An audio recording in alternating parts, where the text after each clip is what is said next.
Yo, who is dying? Okay, and we're live. Jesus. We are live. Episode 6 of Los Cachirules podcast. Welcome, everybody.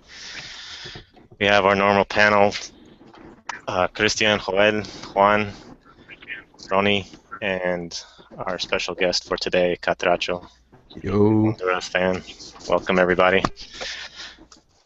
I am Beto, and hopefully John will come on later on, maybe Pern as well. But to begin the show, we got Catracho here, so we're going to talk some Honduras football. That'll be one of the games Mexico has coming up. Does anyone want? I have a question specifically to one player, a hated player of mine, but does anyone else have a question for him? Yeah, how long has he followed Honduran soccer? Okay. I think since 01. Since 01. 2001. 2000. That means he's about 25 years old, so. 23. 23, I mean, 23. Ooh. Young Since, fella. 2000, 2001, with, the Pavon era, when they was balling Oh, outrageous. Yeah. So you remember the 3-0 in Azteca, the 2002 World Cup qualifying campaign? Yeah, I remember that. I remember if we didn't lose to, what was it, Trinidad and Tobago, the choke, that game wouldn't have mattered. That's true. Well, I'll start with a question. I have a question for Catracho. We have seen some pretty good, the last two Olympic tournaments for Honduras, at least qualifying-wise, we've seen some pretty interesting players, and especially with this most recent team, there were the forwards were really, really good, and there was a couple of guys in the midfield that were very interesting as well. Do you expect a lot of these players or some of these players to be in this, maybe not this upcoming set of games, but like going forward? Do you expect the coach to start integrating some of those players?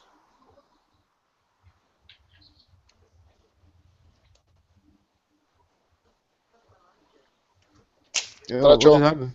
Yeah, what just happened? Did you hear me?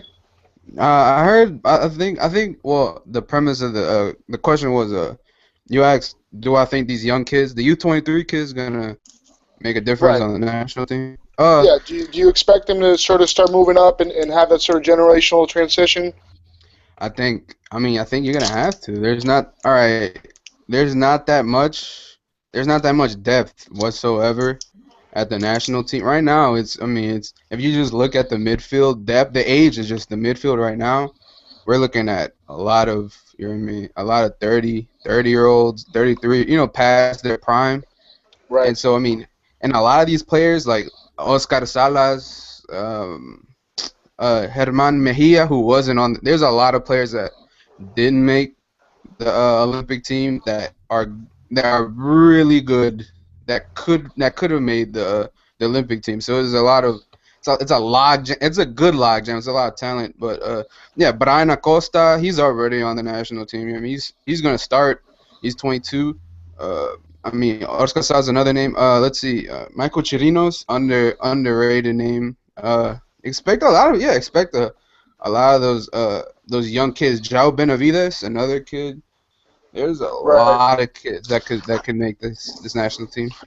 How plagued is the Honduran League with foreigners? How plagued? Yeah, is it a lot where it's gonna impede the younger guys? No. I'll tell you this right now. I'm gonna tell you this right now. The Liga Nacional. I think it's. I read the statistic last season. I don't know what it looked like this season, but I know last season, it's straight up. I think it was the youngest. It was the age. The average age was 24, 24.2, 24.5, as the age of the average age of the entire league, and it was the youngest in Central America. I think maybe in CONCACAF. So it's a really young league, and there's not a lot of good. There's not a lot. We don't really get played by bad extranjeros, and if you're bad, you're just not gonna play. So it gives us it gives them a lot of opportunities to really let the young kids shine, because I think a lot of the teams, they can't even afford, an abroad player to begin with, so they just Right. you gotta do what you gotta do what you got, right? So you gotta learn. Young kid, he has to learn on the fly, because you don't got that kind of money to splurge on an Argentinian that's on one leg, No, it makes sense. Makes sense. Because I remember the 2008 World Olympic qualifiers. You had, I think it was Jerry Bankston was the forward. Overage. He was overage for it. I'm thinking of there was a guy that played at the New England Revolution. Is it the same guy that I'm thinking of? Was it Jerry Bankston up there? Yeah. I was really impressed with a couple of the players that played just recently in the Olympic qualifiers. I think Choco Lozano was one of them. Yeah. I mean, Second. I know Pinto's kind of known for having really nice compact teams and when the time calls for it to sort of rely on some of the older players. Yeah. But like you said, if the bulk of your midfielders are 30 or on the wrong side of 30 already, by the time the World Cup comes around, that could be a problem. Yeah. So I do expect Pinto to sort of take the Olympic tournament and sort of use it to his favor and hopefully groom a lot of these players, because you also have Roger Espinosa, who he's a favorite of mine. I like him a lot. Injured. But He's 30. I mean, right? So these guys can get you through World Cup qualifier, and I do expect Honduras to qualify, to be honest. No. You don't think so? No, I'll tell you why later. Tell me why. Yeah. Well, you can go ahead and tell us.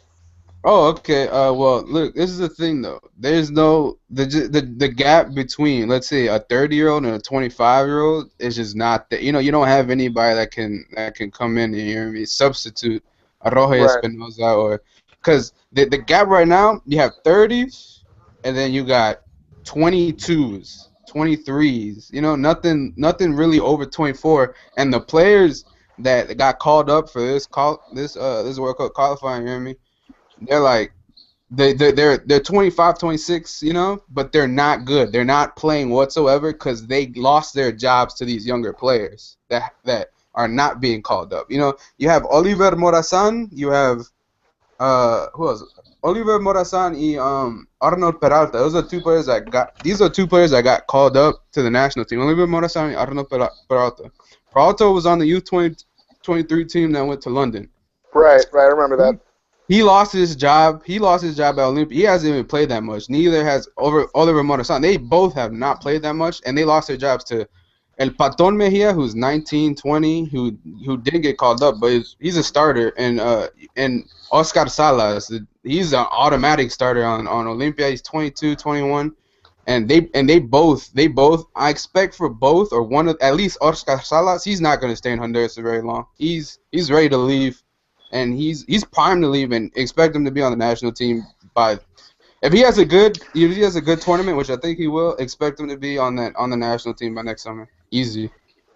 But a lot of those players that you think that 24, they're not good whatsoever, and they're backups to the younger players, which kind of baffles a lot of us, which is as to why Yeah, Pinto must see something in them that he thinks at least short term can better, help. which is. Yeah, it's just I don't think we're gonna make it just because of the fact. You look at Jamaica, you look at Panama, you look at Haiti and Costa Rica. I think unanimous is United States, Mexico, and then after that, Costa Rica, and then I have to give it to Jamaica. They're just so prime, and then you still got the factors where X factor, which is like the players that they can have come from the EPL that aren't aboard right now. Expect them to be on board if and when they make the Hex. Expect for players like Nathaniel Dyer, Jason Punchin to make that team way better than Honduras is. Dyer's a really good player. So that would be a huge boost for Jamaica. Yeah, and plus, they're in their prime right now. You're talking about, Michael Hector, who's 23. You're looking at players really in their prime. Even McAnuff, who's 33, but he still runs like he's a young guy. Age hasn't caught up to him. Gareth McCleary's like 28. I think I give it to. I just don't see Honduras just because they're just. I think they're a cycle out from really playing really being a threat in the region. I got a question regarding Pinto. I know that he was, when he had the coaching gig in Costa Rica, a lot of the old players kind of like were undermining him. The guys that were basically retiring or already retired. Are they allowing him to work?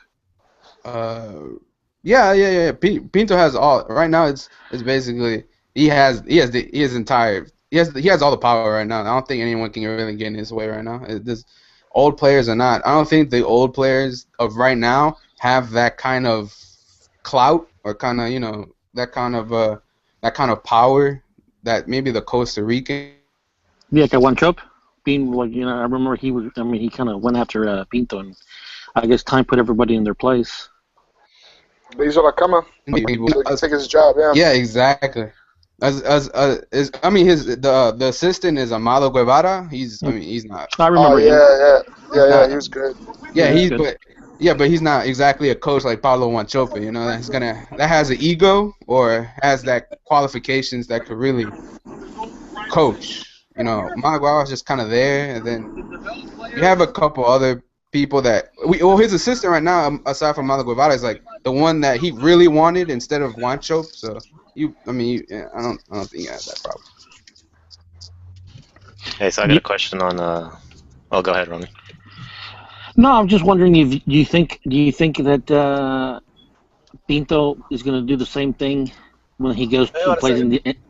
Oh. Wait, what happened? No, it's John. John's tuning in now. Go on. No, I'm just saying. Do you think Pinto's going to do the same thing? Of basically going, because with Costa Rica, when they went to the Azteca, they basically just parked the bus. They parked the bus. Do you think they're going to do the same? Oh yeah. You saw the game against the Mexico and what was it in Houston before the Gold Cup? Yeah. Yeah. Expect the same thing. You're not going to see them really go for it except for a couple of times, and even still, we don't have Andy Najar. Yeah. So, I mean, and no Andy Najar, don't really expect us to go forward a lot because, Boniek he's slow. I mean, he's 33. And then you have, Disqua, a Chino who's not really a runner per se, but he's not gonna make those Najar runs down the sideline on a counter. So, I don't expect us to really park the bus. Beto, you got a question, right? Oh yeah, that was one of my players from Honduras that I've always thought was just embarrass Mexican players like crazy on the wings. Was Costly. That guy would do like this cutback and then go forward and cut back again, go forward. Liguilla. Yeah. Mess people up with that. That was the cheesiest move. It's basic. It's sort of basic, but it would get. Yeah, it always worked. It worked on everybody. It worked on Salcido, it worked on Osorio, on Rafa, on Reyes, on everybody. So what was the question? I was just wondering what I was reading on like the Wikipedia where that he's not after the World Cup. He's not playing for the national team anymore. What's the deal with him? He just recently played his first game for Olympia. He played in the. We have a cup in Honduras called La Copa Presidente, and he played his first game yesterday in a 1-0 win. I think, well, not 1-0. I think it was a 3-0 win, and I think he gave an assist. He did the Costa Linea again, he got a good present leaving that game that. He shouldn't really be doing those Costa Lineas against players that are pretty amateurish because they just hacked him. So. Oh, gee.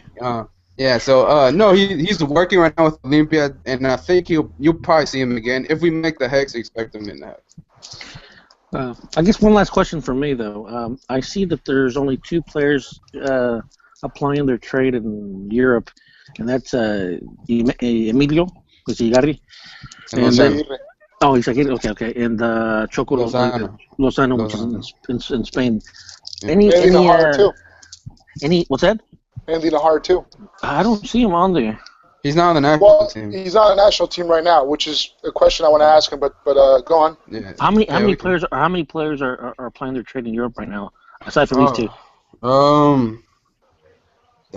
I think honestly I think it's just those. I mean, I think you have a couple of players. One that's playing in, I mean, the second division in Portugal, Gil Vicente. His name is Jonathan Rubio. He was the leading scorer for the Portuguese Youth 20 League. He's in the second division now with Gil Vicente, who relegated last season from Liga Sagres, and you got I think besides him, you really don't have anybody else in Europe like that. It's definitely a far cry from what it used to be. Yeah, I know, because I mean, you guys had a bunch of them. Yeah, it's just, I mean, you see how the team's playing right now, right? It coincides with what's the reality of things. Well, let me ask you this. We talked about. Well, this is a two-part question. There's obviously been some talk about Nahar and why he hasn't been joining the national team. I know he opted out of some friendlies not that long ago, and Pinto took it to heart. But it seems like it's a little cloudy as to what those personal issues are. And secondly, speaking of the players that Honduras has abroad or doesn't have abroad, do you think that Honduran players going to MLS is good for their development and subsequently good for the health of the national team? Okay, on Nahar. Sure. Start with Nahar if you want.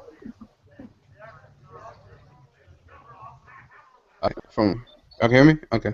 Yeah. From the Nahar, what I've heard was through the grapevine. Don't quote me on this, but he didn't like he didn't like the way that Pinto would hound him, during the games and during practice. So he would be like, so he just said, fuck this. I rather make money in Anderlecht than playing for shitty ass Honduras. So I mean, it is. Makes sense. It is what it is. I mean, I don't want to call him a diva yet because I don't know. He says it's family issues, personal issues. So I'm giving him the benefit of the doubt until the veil is unveiled on this situation, and it sucks too. And on the national team players benefiting from the MLS, I think I don't know how to feel about that, to be honest. My take on that. Sorry to interrupt you. My take on that is that, and this is something that's been plaguing Central American leagues for a while, is the lack of payments on a timely manner. So I think that if they go to MLS, even despite the lower salaries there, I'm sure that's probably higher than in the native leagues. But I think that making sure that they can count on a steady paycheck week in week out. I mean, it's got to help. It's got to help them out somehow. Because I mean, look at El Salvador. I mean, sometimes, how many times in the last 15 years do I remember them boycotting their national team or their clubs because of payments? Well, what I think it is, it's a culmination of things, of a lot of things. I mean, first, if you just look at socially, a lot of Hondurans they're leaving for the United States, so they have this idea that the United States is the land of they still think it's the land of opportunity, which I mean it might be. I don't know. I don't want to get on that topic, but they all think that the United States is this pristine place where you can live out your dreams and whatnot.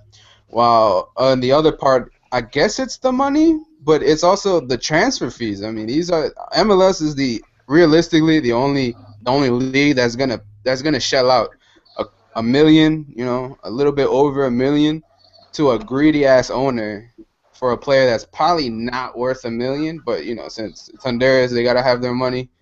They're not gonna take anything less than that for an answer. So it's a lot of things that you kind of wish it wasn't, but unfortunately it's just what it is. I mean, it's out of our power. It's nothing that the player can really do. Once you sign that contract, that's a wrap. That's it. Catracho, I got two questions for you, Catracho. This is one.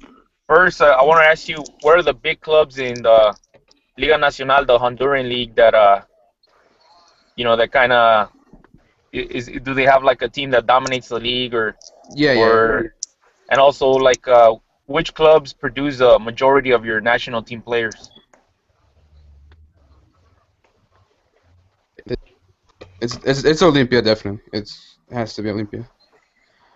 Olympia is the biggest team in Honduras financially, fan wise, stadium, everything. It's the brand. It's the biggest team. You have like a big four, so it's Real España, Motagua, and Marathon are like tier 2, but tier 1 is Olympia.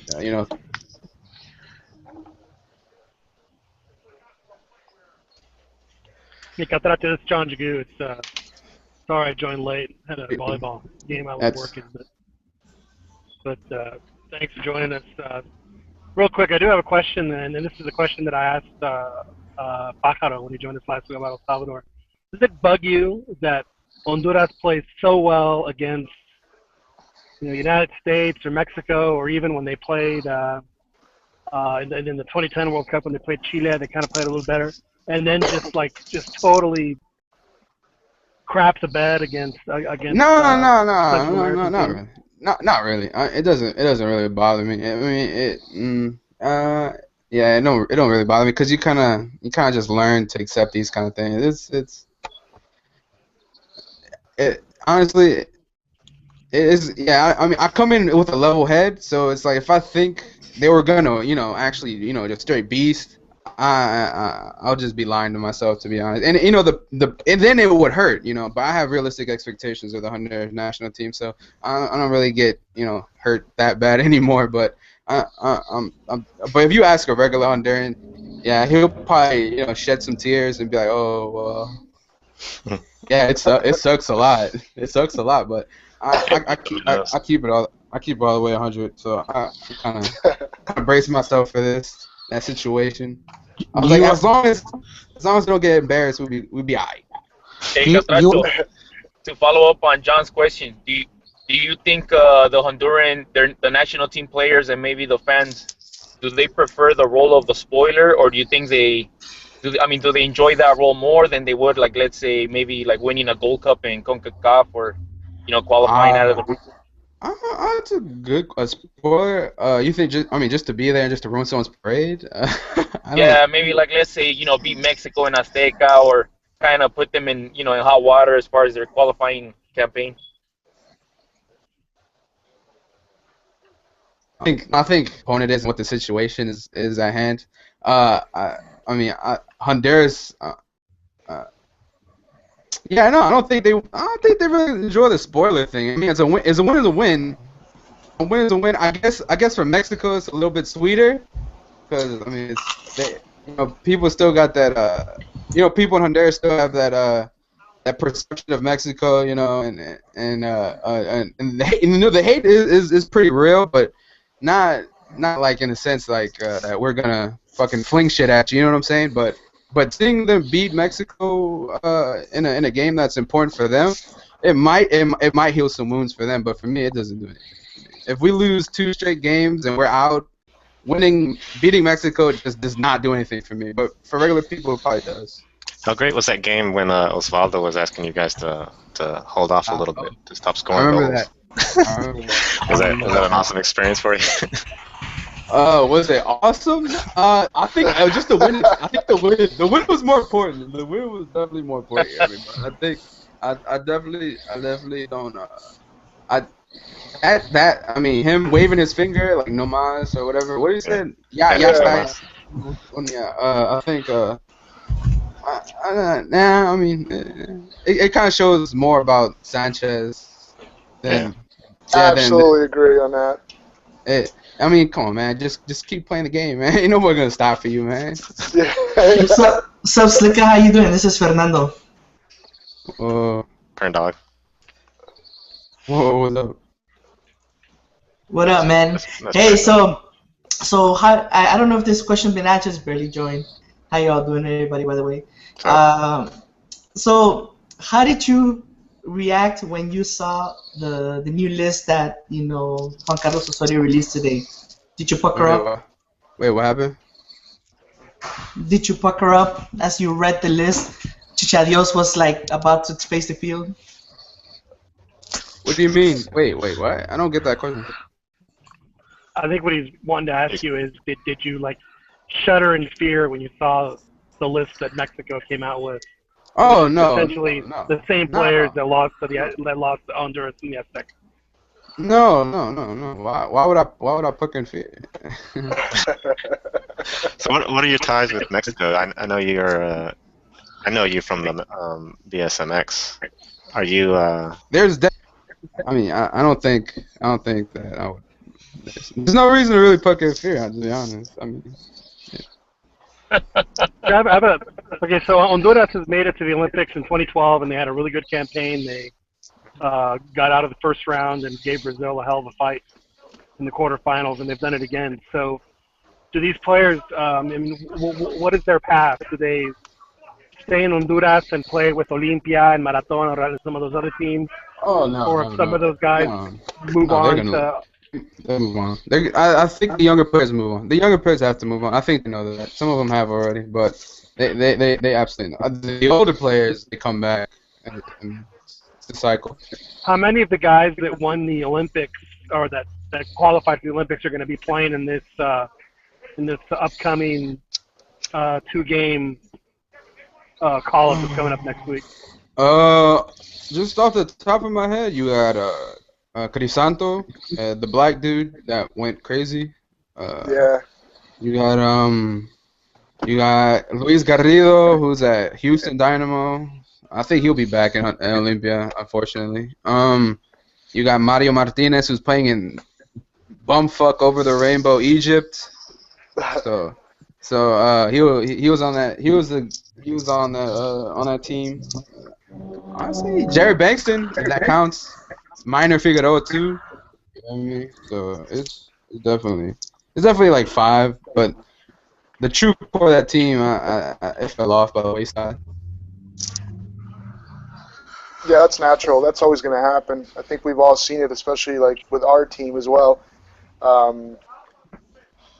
It's a natural occurrence, which is kind of like what I was asking about before about the MLS and how feasible of a development system that is for Hondurans. Because ideally, you don't stay after 20. You don't stay after 22, 20. You leave. You stagnate around 23.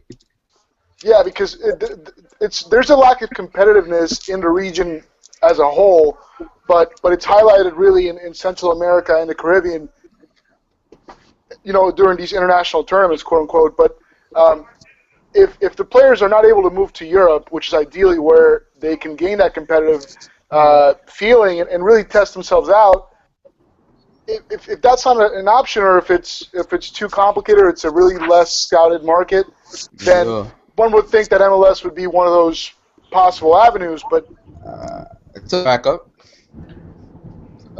I think when you look at players like Roger Espinoza, Ramon Nunez, Andy Najar, I think those kind of players kind of give these current crop of Honduran players a little bit of a little bit of hope that if I make the jump to MLS, maybe if I play good enough, I'll be able to make that jump to Europe. You really believe that? MLS to Europe? Yeah, MLS to Europe. I mean, it happened before already. Roger Espinoza went to Wigan, and Andy Najar's at Anderlecht. So, what do you think? You want Carlos Cosley to come back from retirement? I want him to. I wouldn't say not really as a player, because we have too many forwards. I mean, you're not these players are not gonna grow if you continue to fall back on Carlos Cosley. But what I would like for Carlos Cosley to do is to come back and be a mentor, sort of thing. Be a coach. Be the dude that's like, all right, you gotta do this, and that. You gotta. This is how we do it. This is how you mental fortitude. A guy that's been through it all. Why not? Well, at the very least, you can give him hair grooming tips. Wait, what happened? Oh yeah. Or you can pass down his cosliña, right? I don't think. I've seen other players try it, and they absolutely fail. So I think yeah, it's natural to him. He's like the only one that can do it for sure. It's like Cuauhtemoc. There's only one Cuauhtemoc.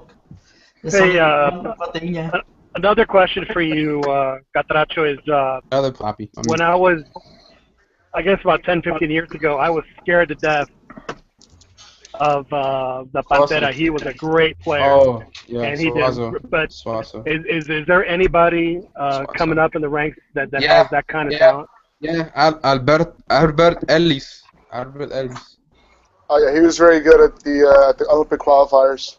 El Panterita, that's what they call him. The Really? little panther, El Panterita. Yeah. Yeah, 7 goals in Olympia right now. He's a starter.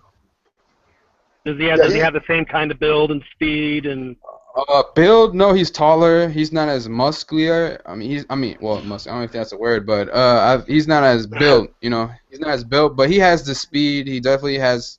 He's a little bit better technically on the ball, but he's definitely not as big, and I don't think he has that much speed. But I think he's a little he could run probably with some, but he'll trail off at the end. But he definitely has that sort of game that Suazo has. So is Liga MX speed or Liga Hondureña speed? Dude. You got. Yeah, that's one thing that I wouldn't even compare, honestly. I mean, Suazo was the fastest guy I'd seen in a long time. He was terrific. Yeah, he was crazy fast. And he was huge. Yeah, that's the thing. He's big. He's big. Yeah. And he was playing on the wing. He's really a forward. So you're saying that because Honduras has, over the years, you know, they'll get their big win, but then have that like unexcusable loss. You've kind of desensitized yourself to it. Like it doesn't. Like what for you? Like what happens? No. I think you just realistically just look at it without, before even qualifiers happen. You just kind of have to just look at it, I kind of already know what's gonna happen. Just you look at the quality of players against the other, and you compare them to the other teams. It's like, what's the point of really? I mean, can you really compare, Acosta to Acosta has 33 to a Chicharito right now scoring in Leverkusen. I mean, you really can't. Of course not. Never. Exactly. So, I mean, that's why I don't really desensitize myself because we lose the small games, but it's because just the level of talent, period, doesn't have anything for me to be, overzealous for. Do you think Honduras... I'm sorry, go ahead. You're just very realistic then as far as your expectations. So, being that as it may, what are the chances you think of Honduras advancing in this round? Do you think that they have enough talent compared to okay. Yeah, I think, well, this is not saying much because the group is Canada and El Salvador. El Salvador's situation is deplorable right now. We're talking about that Maradiaga had to call up a new batch of players for El Salvador.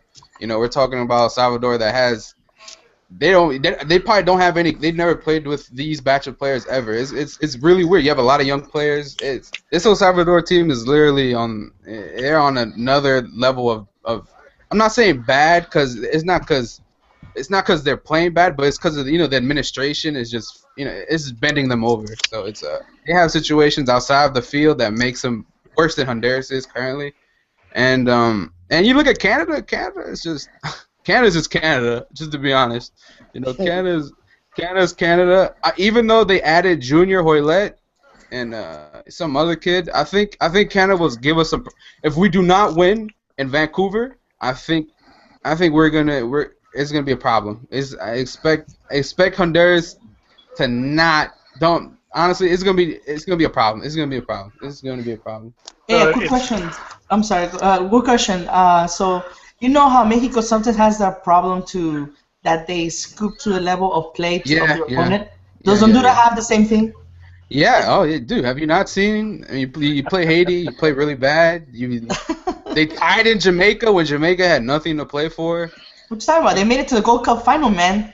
No, we're talking about World Cup qualifying, though. In World Cup qualifying, Jamaica finished last, and they didn't have anything to play for on the last day. We needed to draw 2-2 to go to the World Cup. We needed to draw a win, and we drew 2-2. I mean, it was a sloppy game against a team that I literally had nothing left. I mean, they're playing a 35-year-old at forward for Jamaica, and if you just look at the other games, just historically, Haiti, Trinidad and Tobago. Those can turn out to be like hard opponents, though. It just depends, really. Yeah, well, those teams right now are actually playing pretty well. They're No, yeah. Canada, for example, Mexico last time. Well, not last time, but one time they went. They barely got out with a tie. So. Well, but I mean, still, these are teams that you should be able to beat. Even at home, they give us problems. Yeah, especially if you want to go to the Gold Cup or have a chance to qualify for the World Cup, you have to be better than those teams. Exactly. And Mexico barely even made it. Just barely 2 years ago. Yeah, right. But it was also a combination of things. I think this upcoming hexagonal or this cycle of qualifiers is potentially going to be tougher than last time as well. What I think, all right, this is what I think is going to happen with Mexico. The only problem I can see them having is the amount of time to adapt to Juan Carlos Osorio's system. That's probably the only problem I have. Because I mean, every coach and team has a time period where they have to get acclimated with the coach and the system, and you're kind of doing that in World Cup qualifying. So that's the only problem I see. But aside from that, I mean, you kind of expect Mexico to not. I wouldn't say breeze, because historically it's never been that way for like a long time. But you kind of expect them to at least finish first, second, especially not fourth. Well, one last question, man. Sorry, but one last question, man. What's your prediction of this game, man? It's getting played in San Pedro Sula, so 4-0 Mexico winning. Yes, and there's Mexico and San Pedro Sula. I'm pretty sure it's the first tie, right? That's where the first game is going to be played. Yeah, it's the second game actually. First is El Salvador versus Mexico, and then Honduras versus Mexico. What's your prediction? Wait, okay. I think a question for you. Wait, what happened? You didn't even ask. This is the last one. Oh, I'm sorry. No, go ahead. You go ahead. I think Mexico beats El Salvador. Dude, this would be a spanking. Let's be honest. Roll a dice. Anything above 3 is okay with me. I think Honduras versus Mexico and San Pedro Sula. I hate giving out predictions before the first game because I don't know how they're gonna do against Canada. So I'm gonna go. Yeah, you could do that. All right, do that. Also, yes, I guess to wrap it up, since we're gonna get it to other topics, the Mexican. Hey, Catracho. One last question, Juan. Go. Well, actually, I have 2 more questions, but how do you view the refereeing in the region? Because I know, Mark Geiger, he's U.S. Soccer's legendary. Trash. That's what I do. Dude, Mark Geiger, dude. Oh my goodness. If that myth of throwing piss was real, I would not mind throwing a bag of piss at Mark Geiger right about now. I would not mind. That dude is, but to be honest, I think refereeing in general is really bad. So that's in every region: Africa, South America, Europe. It's just really bad. Well, man, thanks. That says something to me, though. I'm sorry, Ron. One more question for you, Catracho. How many hurricanes have you survived? Dang, dude, that's tough. Let me see. Hey, man. I think I was born during the hurricane. So I mean, I'm gonna just leave it at 10. It might be over. It might be under by like 1, but 10 is probably. I'm gonna be healthy. A healthy 10, probably more than that, honestly. Probably more than 10 hurricanes. Easy 10 hurricanes. Probably 11 or 12. You know what I mean? All right, Catracho, thanks for coming on. Feel free to hang out, and we'll be discussing Mexico stuff. But or if you have stuff to do, then I can chime in if y'all want me to. Yeah. I guess our next topic here. What do you guys want to do? U17 or No, Copa MX. Copa MX? Yep. Dang, Chivas. Yeah. I mean, we've all seen it on Twitter and the discussions and everything. Oh yeah, they won the World Cup. Chivas won the World Cup, and they're celebrating it like it. Well, I don't have a problem with them celebrating and stuff, but my main issue is with Vergara and just how he got up there like he was some kind of player and he contributed and did all that stuff, and he even took a medal. He He took a medal from the guy. He got in a picture with Omar Bravo, holding up the trophy and stuff. I was like, jeez, dude. Hey, that's the kind of ownership you want, right? Involved with everything. Well, not only that, he actually cried. He cried during an interview. Yeah, it was so pathetic. It was you're watching it and you're just saying, well, why is he on TV right now? Like, why is he even crying? It was weird. It was almost like almost like scripted. It was. Hey, the whole thing was. Wait. You saying this was part of Televisa's plan? I don't know whose plan it was, but look, I don't really. Vergara has been in the news for the wrong reasons for like years now. 10 years. Yeah. So when you see the guy on TV after winning a championship, it leaves you with a bad taste. One of the things that rubbed me the wrong way too was that the OmniLife exec basically tweeted out in La Torre, basically kind of rubbing it in Nestor and Chepo de la Torre's face, and I thought that was just really, really, that's not how you run a professional soccer team.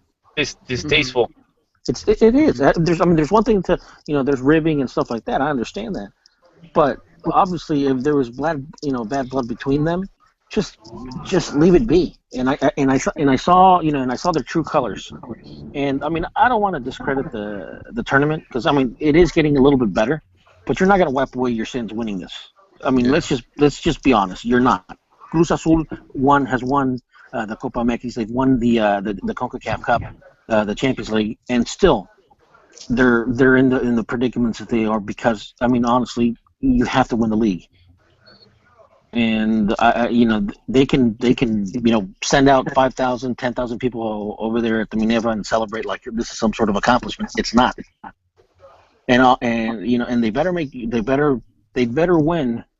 and get the ticket to the Copa Libertadores, which to make this count. But even then, I seriously doubt they're going to have enough to play both tournaments.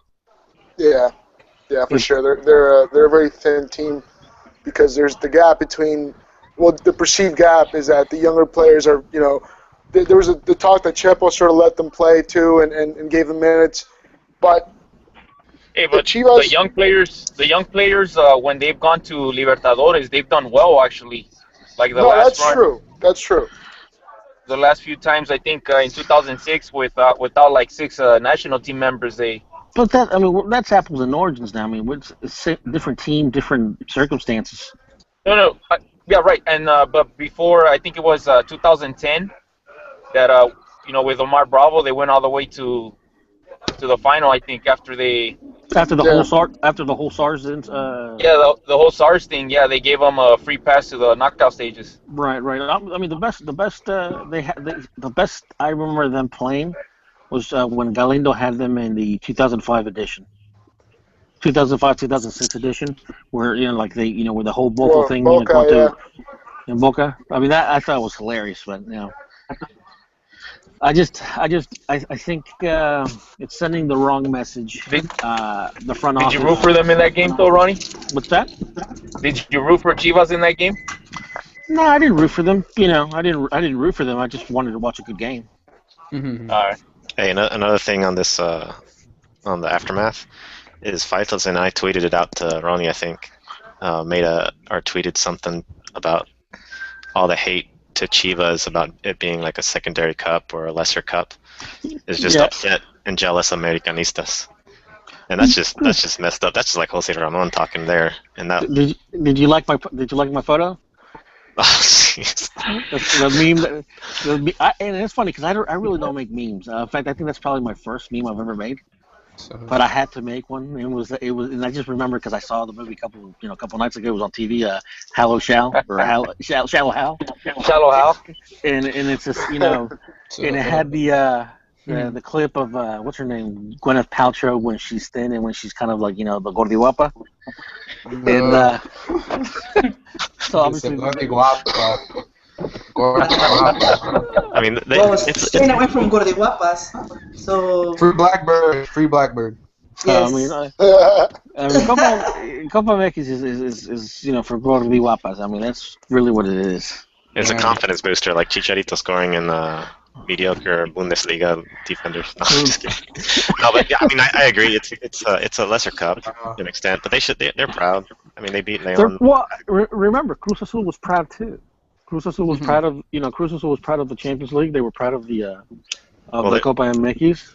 There's another meme of a cave and a bunch of Chivas fans coming out of it, though. I've seen that meme. They use that meme for every team, though. Yeah. Oh, I don't know about you guys, but I think America will probably celebrate. Didn't Cruz Azul use the Copa MX to have a good Liguilla? But what's that? What's up again? What was the question? No, I remember Cruz Azul during their Copa MX run, they used it to boost themselves in the, to have a strong Liguilla as well. Well, remember they won the semifinal against America in that one game knockout, and then they won the cup, and obviously everything was was all peachy and everything. But then when they met into the final, and they Cruz Azulear the final in the last dying minutes of the game, it went back to reality. So I mean, like I said, it's not going to wash away your sins. Oh, I agree, definitely, and I think Chivas long term they're under a lot of trouble because there's no long term vision guy there anymore. No, and that goes back to what I was saying, a couple shows ago when I was talking about the merit that America had in the 2002 build-up of the Liguilla and the semifinal or the Libertadores, where at that time they were the only team that not only qualified to the Liguilla, they made it to the final, but they had also qualified to the semifinals of the Copa Libertadores. For example, the previous year, 2001, when Cruz Azul made it to the final, they bombed in the regular league. So I think that if Chivas does beat the eventual winner of the Clausura Copa MX, and I really don't think that they're going to be able to handle both tournaments, and I think the relegation issue is still going to be an issue because they're gonna have to choose one tournament over another. And if I'm Chivas, I choose league right now just to build up the relegation, get them out of the relegation zone. I think they might be. Isn't the ticket for 2017? That's Copa right. Libertadores. Yeah, that's right. I think if they do well, because they're like in 14th or 13th or something position in the percentage. No, they're in 16th. They're in 16th out of what? Yeah. Like 18. So that means that within the next year, the next two tournaments after this one, the relegation is still going to be pretty much. It's going to be still going to be a problem. Maybe not a huge problem, but it'll be a relative problem. So again, will they be able to split their squad again for two tournaments? And at some point, they're probably going to have to throw away the Libertadores if they even qualify. You know what? So it's hard. It'll be three tournaments, right? Or is the Copa Libertadores participate not in Copa MX? Not in that Copa MX, the last I recall. Okay, because I know the Conca Champions teams aren't as well, right? Yeah, they're not. Yeah, that's right. They're excluded from it. I wanted to comment specifically on this tournament because I listened to Barack Feber on whatever show he's on, Raza Deportiva, I think, and his point was kind of I'm not even gonna talk about Copa MX because it's a joke, and it's a joke tournament. There should only be one cup per year. It's a tournament for reservas, and to me those are all red flags because I know he's one of the Euro snob guys that says, hey, we need to have a youth movement in Mexico, and I think this tournament, Copa MX, that's exactly what it does. Copa MX is great because it helps out the youth movement, but more than anything, it attracts investors in non-football in football markets that weren't really investing in football. So when you have teams like Coras and all these teams and Juarez, all these teams that are basically playing against even if it's one time or two times a year, it's good because it builds up a following. I mean, go ahead. I was just gonna make a quick comment. Leon didn't even play Marco Bueno last night, and I was like, that's an excellent youth player. Where I saw Leon's game last week in the league, and he came on and he provided a spark. But this game, he didn't even get playing time. Yeah, he was pretty good in the Olympic qualifiers too, and I was surprised in the last sub last night for Leon was Miguel Sabah, which kind of puts things into perspective a little bit with regards to how some teams approach this tournament, because you guys are absolutely right. I mean, this is an excellent outlet for the teams to play some of the younger the younger players, but at least give it enough respect where you make it known that the game matters to you. When some coaches go on and publicly state that they don't really see much importance in the tournament, that is absolutely, it's the wrong way to go, especially with the resurgence that we're seeing with the youth development in Mexico recently, which is embodied by this under-17 team that we're going to talk about anyway. And why didn't Salcedo play last night? You're surprised? You're a Salcedo hater, though, man. Well, I mean, it seems like both teams had, it wasn't like 100% starters. I mean, they still have, Chivas has a huge game that they have to play in against Dorados. Yeah, this weekend, which is massive. I mean, as LigaMX is nice, but and León has their little brother that they're playing. They're playing Pachuca, so. The thing that I liked about the tournament is that game was really fun to watch.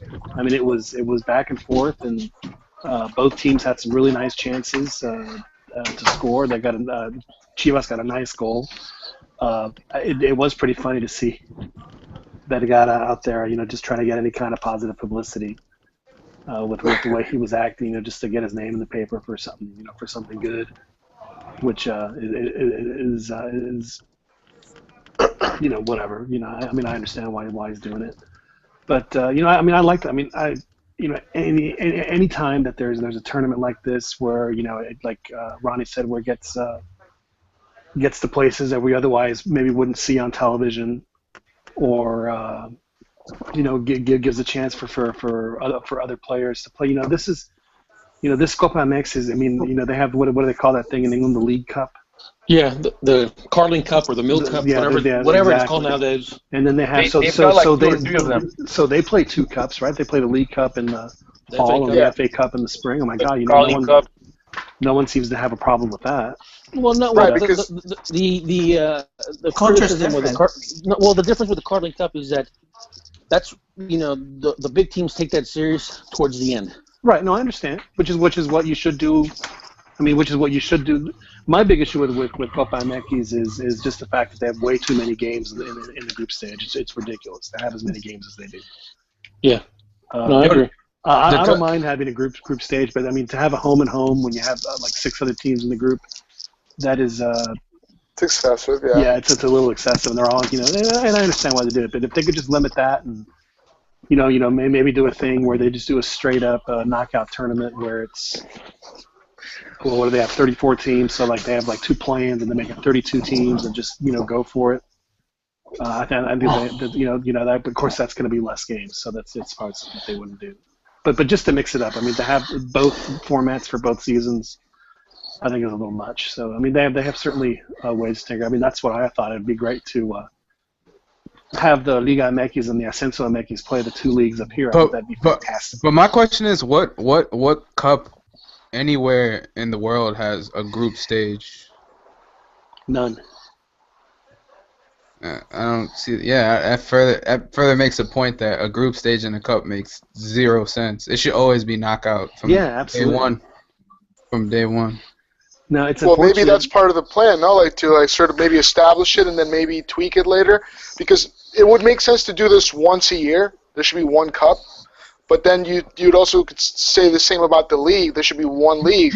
That would probably be better, I think. But 1 go 2 cups. You can't. Yeah. So how are you going to justify doing the cup, the Copa MX as a 1 tournament a year, and still have 2 short tournaments that encompass the entire calendar year for the 10 months or whatever? So it would water down the league.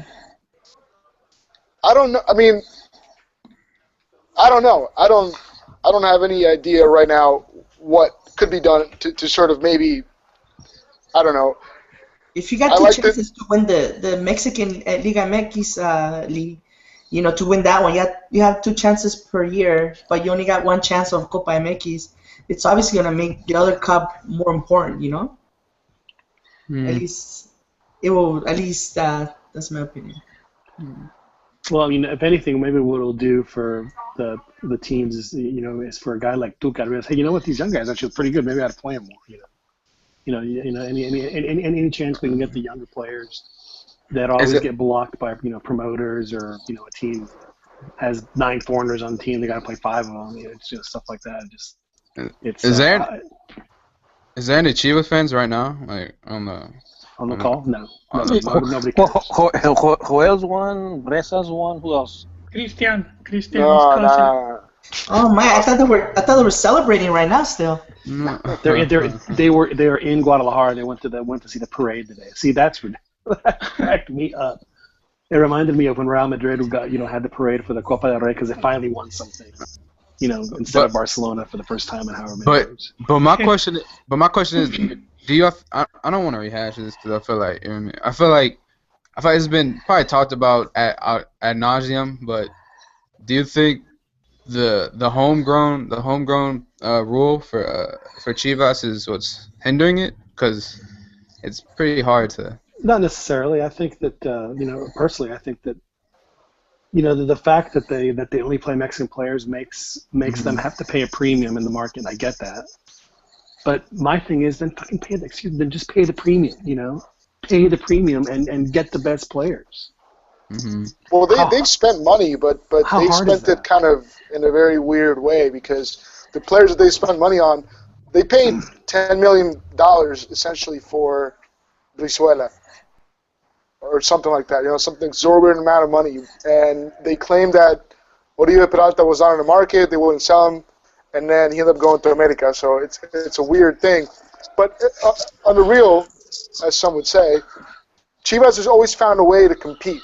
Mm-hmm. So I don't know if it's too early to say that they're not going to be able to adapt to whatever environment is going on now regarding the strength of the league.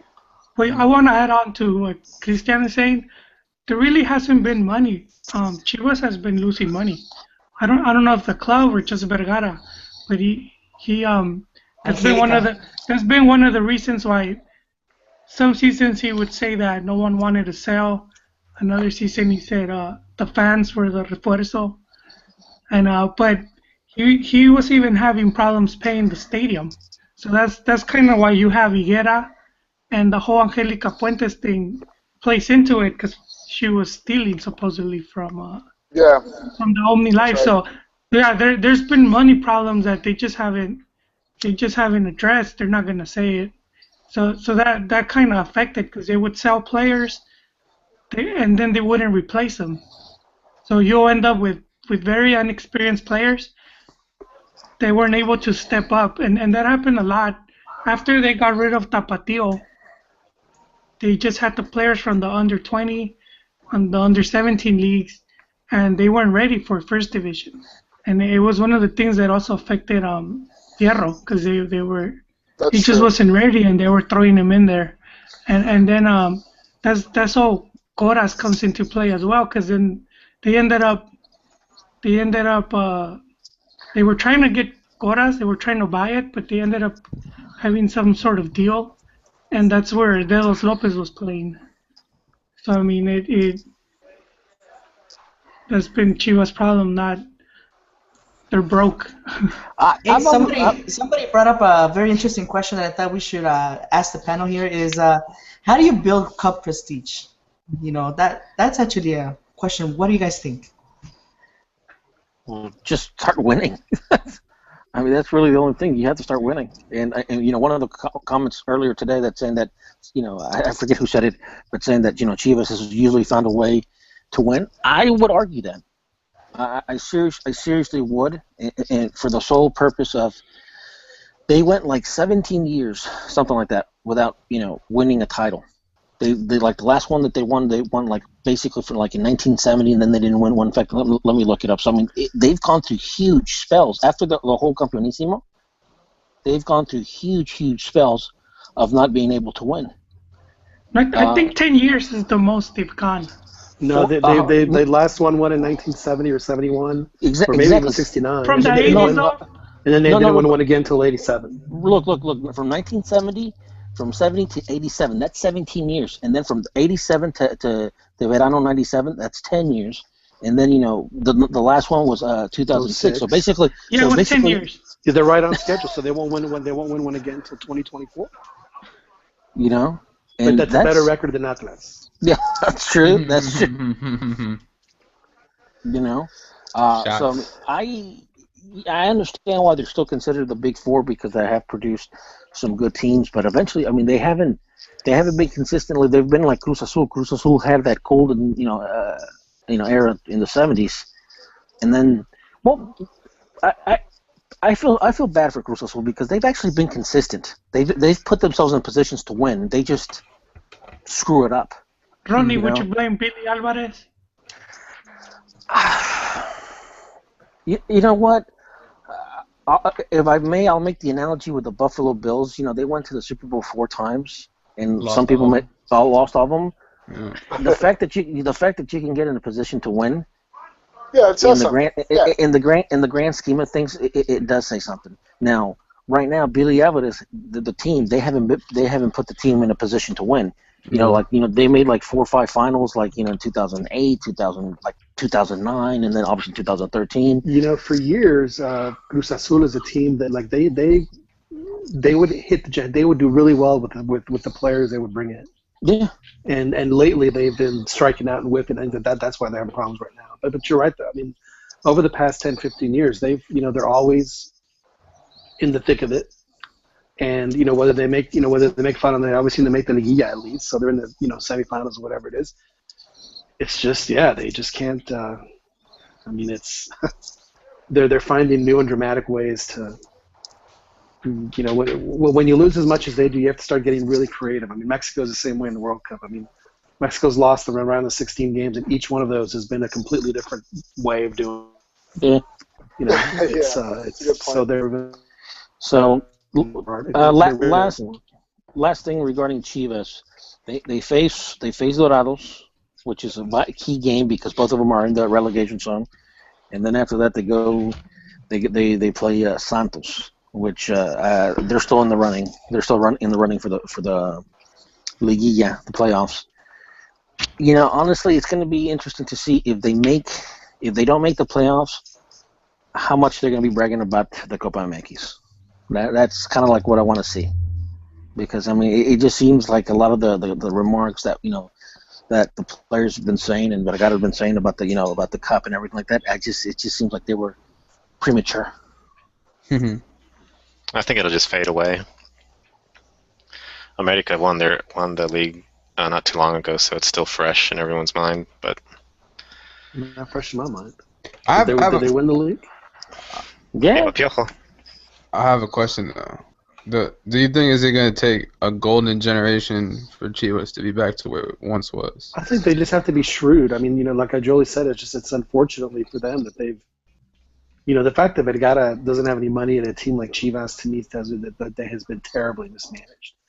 Because you negotiate your own television contract, you're easily the most popular team, in the whole of Mexico.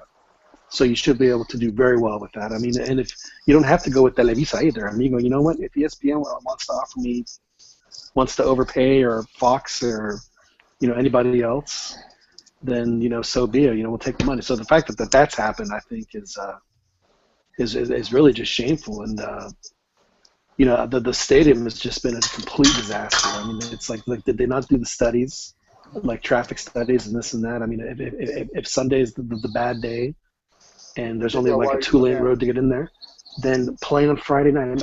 Play Saturday in the afternoon. Why do you guys have to play Sunday in the afternoon if it's like the worst possible time for y'all to play?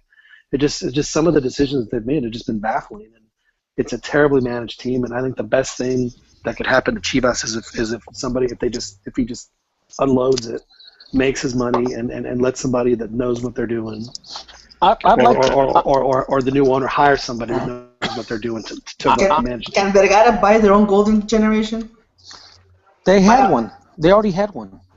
Yeah, they won the last championship with it. They produced really good players. Salcido, Massa, a bunch of these guys. They produced a bunch of them.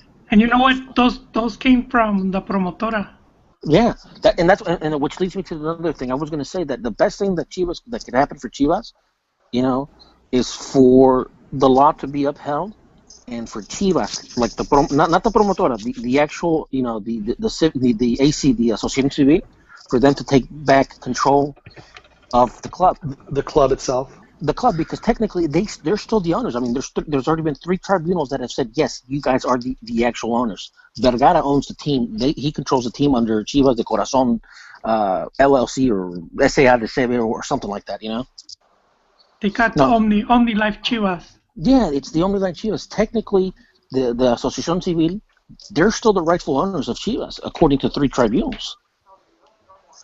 And honestly, we don't know we don't know Vergara's financial, No, we don't. And, we don't. Well, I mean, you could tell how bad it's been because he had to sell the Chihuahua jet. I don't know if you guys remember. They sold their installations, their training facilities, for obscene amount of money. If the club still operated as a club, that money would have had to go back to the club. We don't know if Vergara pocketed the money or if he was, basically hiding money. Paying Peter to, rob. I don't know if you guys remember, but when he took over the club, Chivas used to have a contract with Coca-Cola, and he got rid of it so he could promote Chihuahua Cola, which was from his Omni Life products. And now you can see how bad it is because every time he does a press conference, there's a bottle of Pepsi right in front of him. Well, I remember that. I've always questioned the club's finances because they had an airplane, and then next thing you know, they had to sell it. Remember, Vergara famously said, we're not going to prostitute our shirt. They take Estrella de Oro to games now, so that's their transportation. But we better get moving on to. So what do you guys want to talk about? The under 17 or Osorio? La convocatoria. We already talked about the U17 World Cup, right? No. No, not yet. We're saving that till last, so we can. I don't want to start crying right now. Oh, it wasn't that bad. 17-year-old kids. I mean, honestly, how can you get excited or whatever about 17-year-olds? That sounds bad. How can you get excited about 17-year-old kids? Yeah. The call up then? No, I didn't really see any with Osorio's call up. I didn't see any surprises really. I mean, other than Pumas, which You guys are not surprised with Memo Ochoa? Memo Ochoa, that was a terrible call up, man. No, it's not because that's the guy that played the World Cup, 2 years ago. So, I mean, there are players that it made sense. Ronnie's absolutely right. I mean, the Pumas guys are obviously, they're the flavor of the month, right? They're the flavor of the month right now. So, I mean, it makes sense. It's a perfect. I mean, I think the omission of even Giovanni Dos Santos is not all that surprising. That's understandable. He's playing in the MLS, of course. Well, no, he's no longer playing right now. Exactly. Well, he wasn't going to bring a guy that wasn't playing playing well to begin with, so yeah. He wouldn't do very well at all. And the argument would be, well, what's his name? Memo's not really playing, but he is. He's playing the Cup, and he's also training every day. We don't know if what's his name is not going to be training every day right now. Giovanni. Okay, yeah. So, I mean, I think he's obviously coming in. I'm not really sure he's going to play. I'm not sure he's going to start. I think Osorio's going to go with one of the 2 goalies from the league. Whether it's Moy or even Talavera. Dude, I guarantee you Ochoa starts in the Azteca, and he will if he even is pushed to make a save, it'll be a shot. Seriously. Well, I mean, that game against El Salvador is going to be one-way traffic. I'm not saying they're going to win 8-0, but if El Salvador manages to get like one shot on goal, I'd be shocked. Yeah, I expect the team to come out, a little spry and ready to make an impression. So, I mean, and generally speaking, I mean, I think the team has been playing. There's been good games. The last 8 or 9 games, the team has played well. More so than not. So I do expect that to continue. I mean, regardless of the opponent. Okay, let's see how Ochoa starts at Azteca. I don't know if he'll start at Honduras, to be honest. No, I don't think he would, actually. I think that he would go with somebody who's been playing a little longer. Yeah, I mean, I would agree with you there.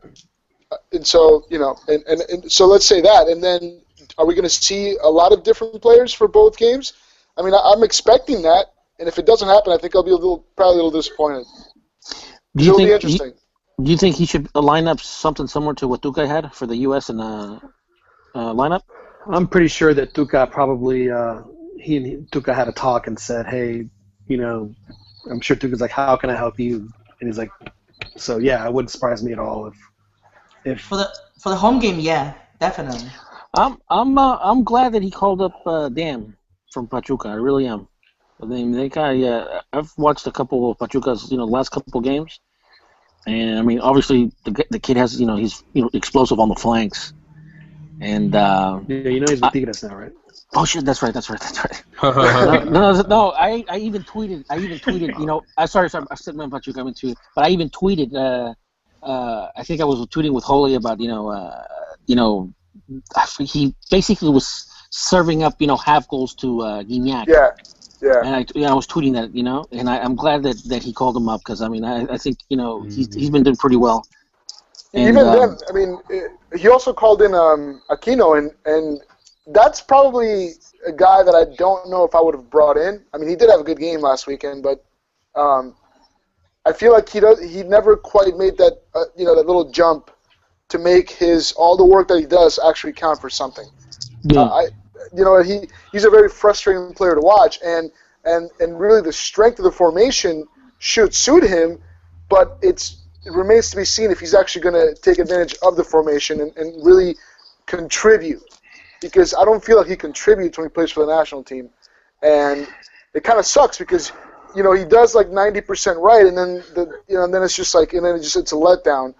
I would have preferred, if he's going to bring Jurgen Damm, I would have preferred probably Lozano or even like Elias Hernandez or someone else other than Aquino. He just kind of, I hope he does. Yeah, but I don't think Aquino's going to play though. I mean, one of the things that, and the reason I say I like Dan on the team is because I expect Mexico to play against two teams that are going to park the bus, and one of the ways to beat that is for a player to be able to beat you on the flank on one-on-ones, and he's got the speed, and obviously he can send some nice crosses into the box, and I hope he plays. I really do. I really hope he plays. Well, if he does play, I mean, does Miguel Ayun play behind him? Because that would be pretty aggressive. I mean, that's something I'd like to see at home at Azteca, to be honest. Well, you're gonna have to take long shots. And Layun, obviously, he and I said this couple podcasts before. Layun, when he was in the Mexican League in the LigaMX, he would take some really nice shots on goal from mid range. So I mean, obviously, I don't think we're gonna be able to tiki taka. I mean, honestly. So I'm not sure this team is really that this squad is built for that sort of patient build-up. I think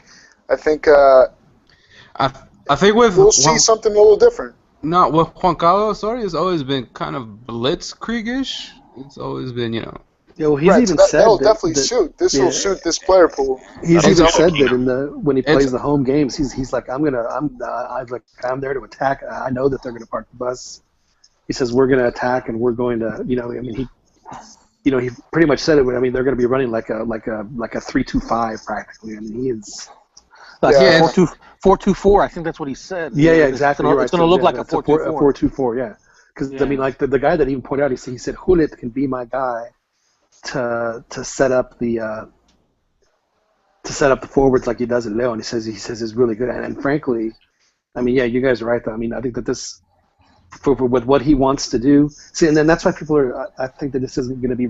I don't think the transition is going to be as severe as it was like for Sven or for well, mainly for Sven. I guess that'd be like the closest comparison, where they had no idea what he was going to play, and then his was in the middle of a transition. I mean, these guys have been playing together and playing pretty well together for the past year and a half, Right. and that's gonna help a lot. And as Roy said, to beat the bunker, you're gonna have to go down the sides, and you need players with good individual skill. And we have that with Dam. We have that with Tecatito, who can certainly do that. And the most important thing of all is that the guys, the key players have been playing well. Chicharito is totally on fire. I mean, imagine if he was like this in 2013, coming in, across the world and playing. And the poor guy hadn't been playing. He was in a massive slump, and he put all the pressure on himself to try and carry the team. And I mean, he just. I feel for the guy. Team was a bottle. Yeah, it was a bottle rocket back then, and I think the players themselves know that. So I think they should have an idea of what to expect, and hopefully take advantage of that sort of experience, because the problem, like Catracho was saying, Juan Carlos Osorio is coming into a situation where he might think he knows what he's getting into, and he might have an idea, but none of us really know how this is going to play out. I think after the last World Cup qualifiers, I'm really not ready to be so assured that things are going to go smooth, or regardless of how well the team is playing. I think we saw something very, very interesting. 43 or whatever. I think in CONCACAF, I mean, it's just CONCACAF. I mean, it's never been as easy as people think. I agree. It should I absolutely agree with you. And it's not. It's not just because of player performance, whether it's player performance or whether it's the environment. It's just that's just what it is. And CONCACAF always throws another X factor. It'd be bad refereeing, whether it be a player just playing out of his mind because he's playing against Mexico. Yeah. I agree. I don't think Osorio, he may think he knows what he's getting into. I know that he doesn't. I mean, he's going to have the press. And I think eventually they'll get to him. They get to everybody. So. It is. I mean, Aguirre said it before many times. True. If you beat El Salvador 3-0, 4-0, what are they going to say? Oh, it's just El Salvador. If you beat them 1-0, oh, what if it's a pathetic performance? Even if they park the bus, oh, it's a pathetic performance. I mean, because we expect the team to ganar, golear y gustar.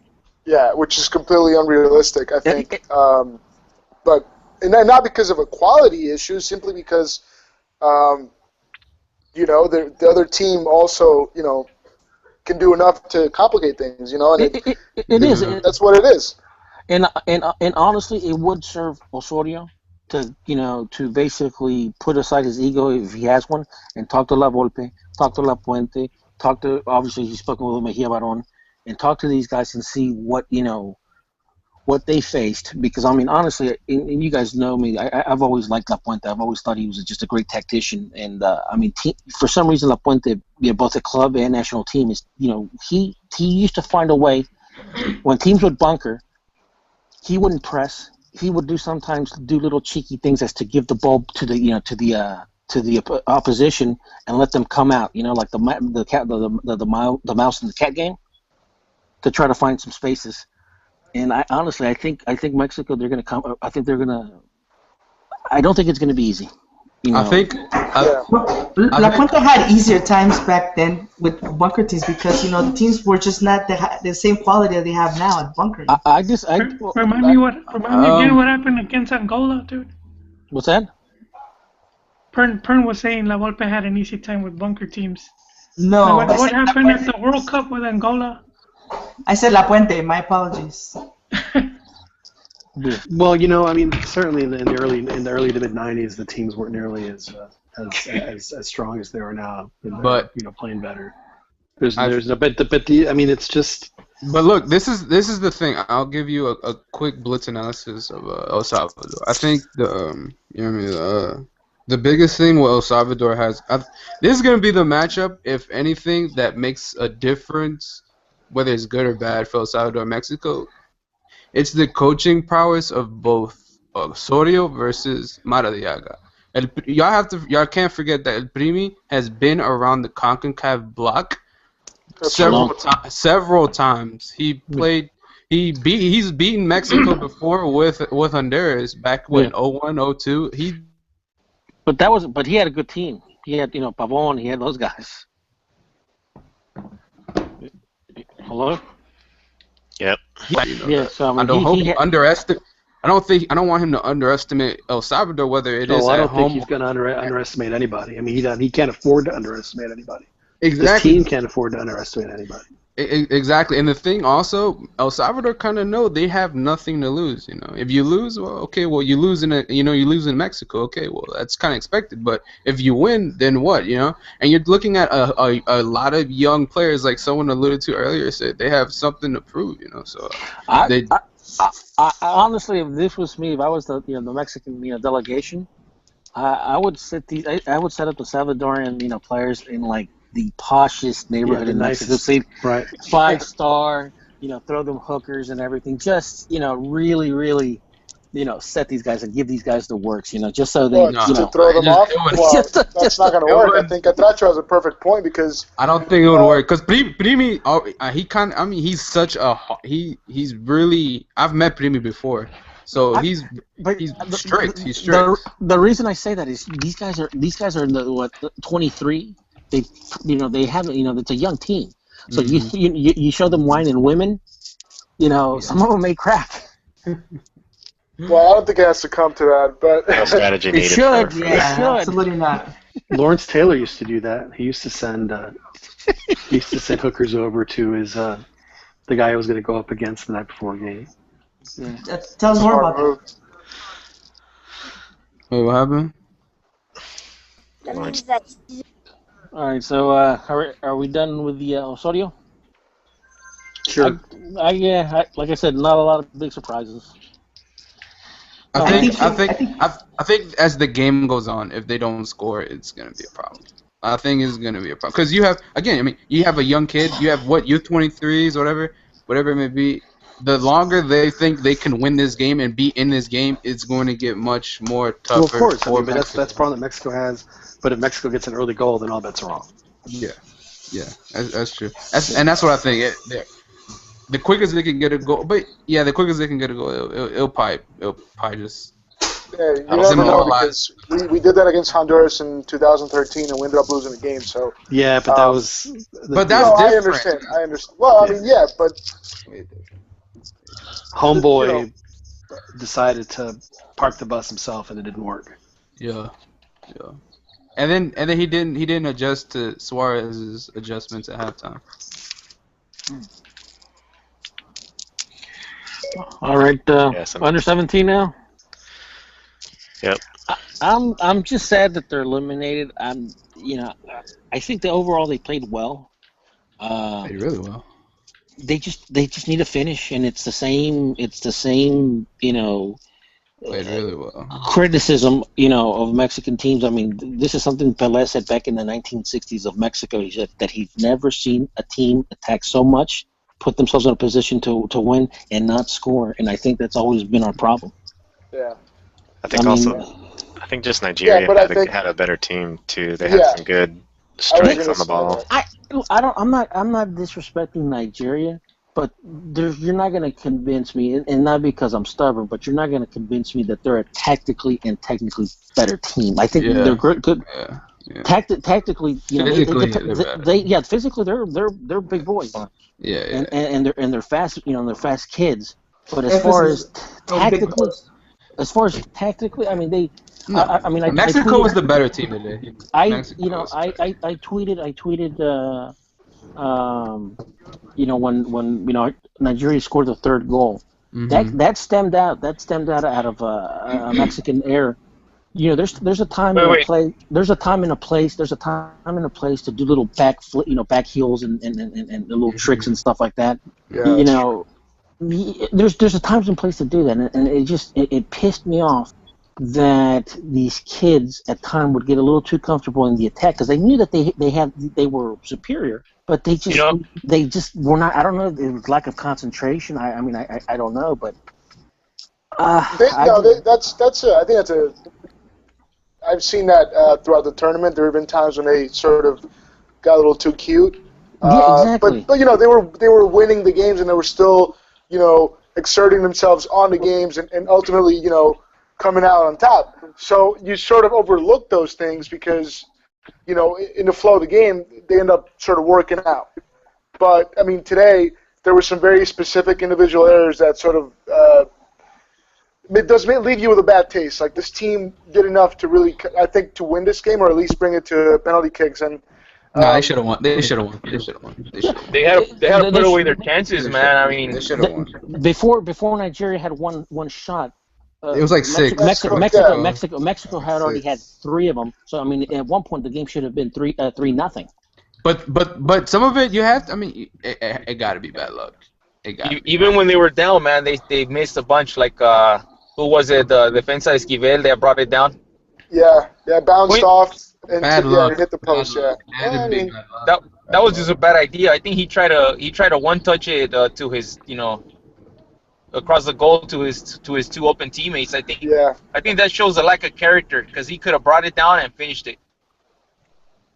But what I wanted to say was to bring the club rivalries in here. It was the Chivas players that kind of kept us in the game with Cortés, driving up the right wing. That was great. That was just an absolutely awesome play by him. I was listening to a stream and it was kind of buffering, so all I could hear was a narration, and it was an Argentine dude, and he just it was amazing when I actually saw the replay because he's been doing this kind of like throughout the entire tournament, but he was sticking more towards like the flanks and sort of trying to do combination and feeding other guys. And this one run, he just kind of found a space and just took it and got all the way in and actually finished. How often do we see players that get in there only to blow the last pass or to shoot over the bar? He got all the way in and just tucked it in. It was absolutely an amazing technical play.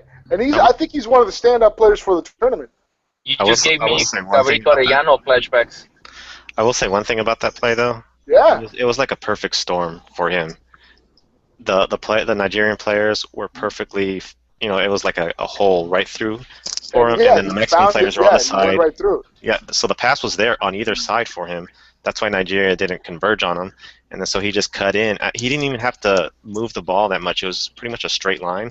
The last defender on the right, he did move it to the left. It was pretty slick how he moved it to the left and then back to the right for the shot. Yeah. But it was actually a really direct sort of play. It wasn't like the Messi play where he dribbles like all around all kinds of defenders. Not to be a hater or anything, but I mean it was a nice play, but it wasn't as spectacular as. Oh, hater. Yeah, but the fact that if he has the awareness to actually see that and do it, that says a lot. It was sort of like there's nowhere else to go. I'm just going straight. These guys aren't converging on me. I'm going straight.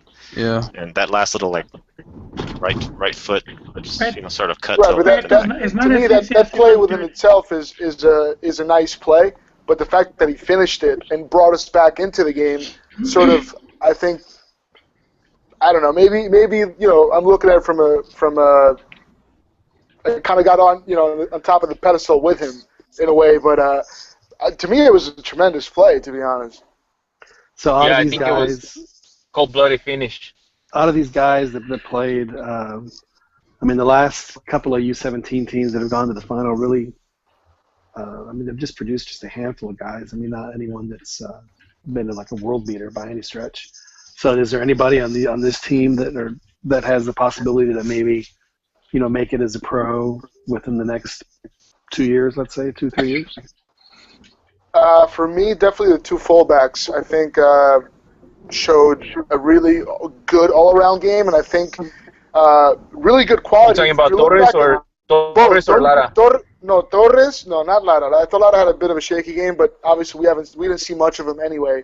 Not sure today's a really good sort of parameter for him, but I think that Cortés and Torres was. I'm sorry to cut you off, Chris, but Torres was suspended for today's game. Remember? No, that's what I'm saying. Like I'm talking about Torres specifically, not not Lara. Torres and Cervantes, both the fullbacks that played throughout the tournament. Cortez. To me, right, Cortez and Torres. Both of them, to me, were two of the standouts, along with Lopez. And I think both Magaña and Lara both had pretty good games today. And I'm not sure they were that good throughout the tournament, but they were good. To me, the weakest link was Samudio. He got a lot of minutes and scored a goal or two, but as of the entire unit, I thought he was the weakest link out of the players that played the most minutes. I like the goal. I think today. I like the goal. Yeah, Romero was very good too. A comment on the goalie. On the first two bullets, on the rifle shots that he got scored on, the little steps that he made, I think it was on the free kick, the step that he made was too short for him to even reach. Not that he would have anyway, but it was bad. Well, not only that, but his spacing was terrible. He was like... Yeah, he was too far to the left. Yeah, it was... Or to the right, yeah. And then the second one... He needed to be just on the edge of the wall, and he was nowhere near the wall. Yeah. No, the second one was even harder. Well, that second one, I don't know if Romero scored or stopped it. Romero had 2 bad games. Romero,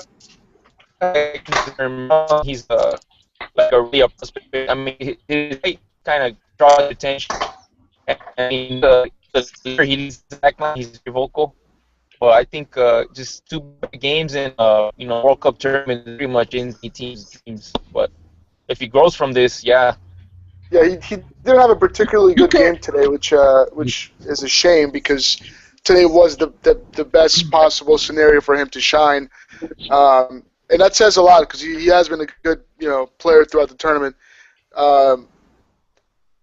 As far as how many of these guys will actually be professionals, I mean, we could just pretty much assume that most of them won't be like very good players or at least stand out at a professional level because. Like John said, LigaMX players? even at that level, I'm not sure because the last 2 teams have only given us a handful of players, like John was saying. But that's probably all we need anyway. So we don't need all these guys to be like complete standouts. We just need 2 or 3 to sort of be good enough to start pushing up to the next level. And on average, it's about 5 on average that will make it up the ranks. I like Lopez. I like Lopez at first, and he started to fade. And Aguirre hustles like no other. He sort of reminds me of what's that? Cesar Villaluz. But he's probably not going to make it. Well, I think, Poor guy. Yeah. He's got some good hustle, though. Aguirre does. I think Cervantes to me is really a prospect. Not because he's a Chivas player, but he's a really good defensive mid in there.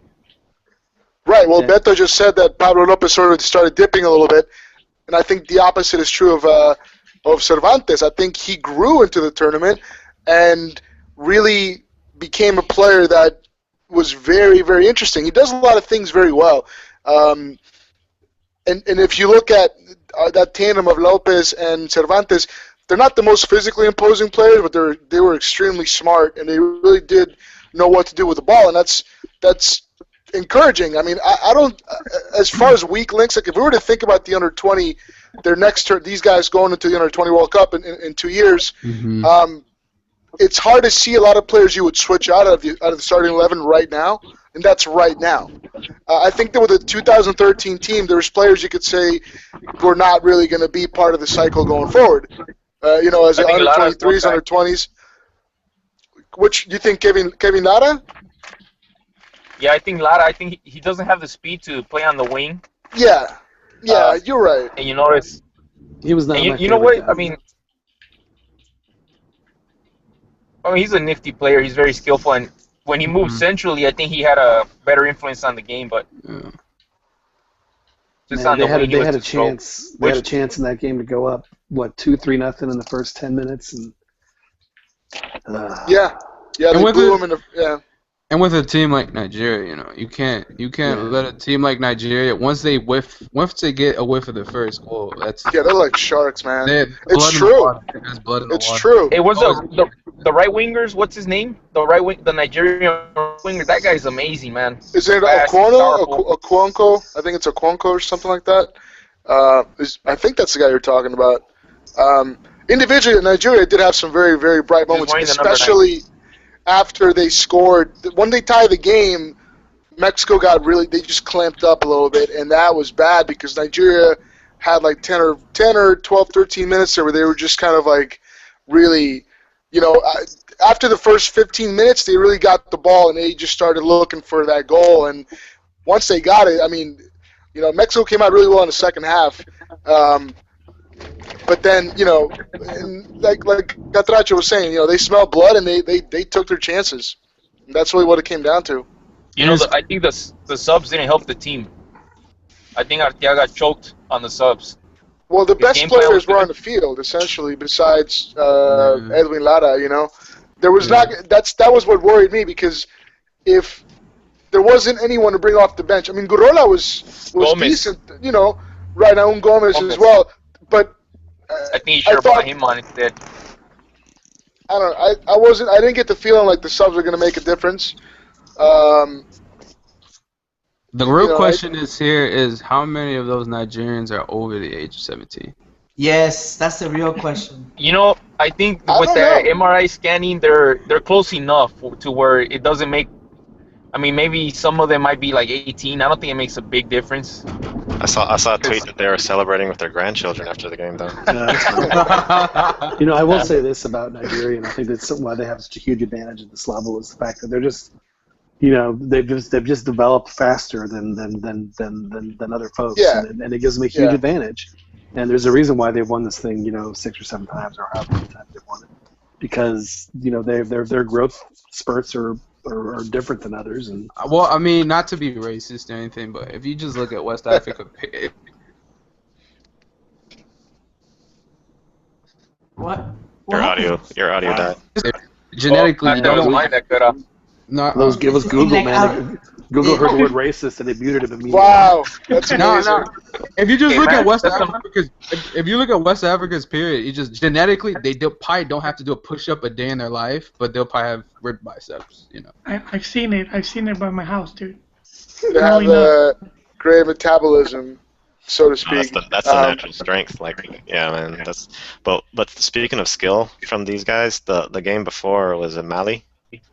Yeah. This guy was running on the right side, and instead of crossing with his right foot, he does a tres dedos cross with his left foot. With his left, it was amazing. Was sweet, and it just went right to this one. It bounced off the guy's chest, I think, and then the guy behind him picked up the goal. That was pretty. Those guys just are confident, man. They just do all kinds of tricks and stuff. And what's crazy was, the U17 during qualifying, there was a lot of criticism about Mexico not playing their best football. Yeah, we struggled a little bit, and then somehow ended up, winning. Panama was a little bit of a help there. I don't know. I like the team as a whole. I think they had a pretty good tournament. I think we can probably take third place. I haven't seen Belgium really kick into a next gear, and so I'm not sure if they don't have it or they just haven't reached it this tournament. But I think Mexico can sort of go into that game a little bit more confident and take third place. It's rotation time, though, guys. Mexico owns the Belgians. It's just the way it is. I don't think Belgium is that good. I mean, I agree. Honestly, they're not that. They're not Nigeria. We put those Flemish efforts right in their place. They did it in '94, right? In '86. 98, we tied them. We came back and tied them. In '70 and '86. Yeah, should have won the game. Thank you, Gabrito, man. But the question, all right. Another question is, how many of y'all expected Mexico to go this far prior to the World Cup? Well, a lot of people didn't think much of this team based exactly on what you said about the qualifiers. Yeah. It was a bit of a surprise. I mean, but it's also it's a tournament. So, if you start off well, you can build on that if you have a little bit of quality. And obviously, the cliche, once you get to the knockout rounds, it's whatever. You can, shoot for the stars. But the team grew and tactically, I thought they were one of the better teams at the World Cup. They moved well. The spacing between the lines was good, and technically there were some standout players, I think, and it was enough to sort of progress to this level, and definitely enough to make us think that we could have won the tournament if we got to the final. So. I mean, and even when you just looked at the group stage, you had a lot of skepticism with the fact that you had Argentina and Germany. Germany, yeah. And no one would have thought, oh yeah, Mexico is gonna, they're gonna walk right through Germany, and the fact that they did made it a little bit. Wait, they shouldn't be. You're just saying names right there, because Germany right, really at bad. this level, yeah. Argentina had a bad I mean, they qualified, but they weren't spectacular, and Germany, at the youth level, they're not much of a presence. Yeah, Germany wasn't. So, I mean, you could look at the names and you'll discredit. Well, at the Mexico. under-17 level, I think you could say Germany maybe isn't, up there. Like, under-17s, you're talking about Nigeria, Brazil, and Mexico as being like the more prominent teams at that level, especially recently. But at the under-20 level, it's a bit of a different story, I think, for Germany. Under-21 level, at least in Europe. And recently, I mean, they've had some very good young players. You look at the under-17. Ya cállate, chachalaca.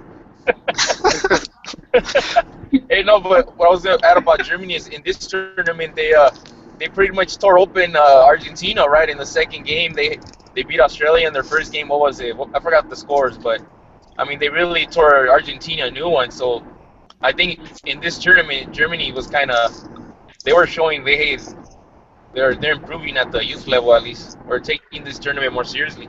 What I took away from this tournament and just watching them play, especially that first Argentina game, is that, and then seeing some of the other game, is that they were, one of the more advanced teams in the sense that their passing and their knowledge of where each other was going to be was just light years ahead of 95% of the teams that were in the tournament. And when I saw that, I said, man, this team has a really good chance to go far, because they're playing at a completely different level than most of these teams. And absolutely. It was very noticeable. So I think that that definitely is something that you can take away from this tournament, is the fact that they're whoever is doing the coaching at this level, or this particular coach, if you learned from Potro, then I think that things are definitely on the up and up. But you're right, though, the U20 level, I mean, that that's where it comes in, where a lot of these guys have been professionals for a few years. And depending on what country you're in, how much playing time are you going to get to where are you on playing on a reserve side, or are you on loan somewhere? What is your situation? And for I think that's the next step. That's the step, I think, that for Mexico to really start taking off, is for some of these really talented kids. If they have really talented kids, if they're 18, 19 years old, they have to play.